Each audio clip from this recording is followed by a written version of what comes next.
വിശുദ്ധമായ ഖുർആൻ സൂറത്തുൽ ഹശർ.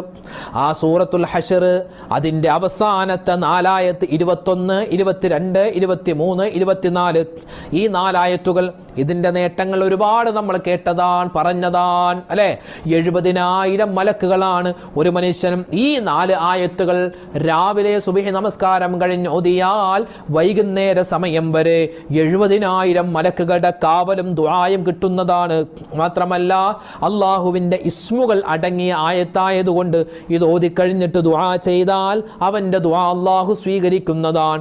ഇന്നത്തെ ഈ ദിവസം നമുക്ക് ഓതാൻ പറ്റുന്ന ഇപ്പം തന്നെ നിങ്ങൾ ഓതിക്കോ സൂറത്തുൽ ഹശറിൻ്റെ അവസാനത്തെ 4 ആയത്ത് ഓതിക്കോ. ബിസ്മില്ലാഹിർ റഹ്മാനിർ റഹീം.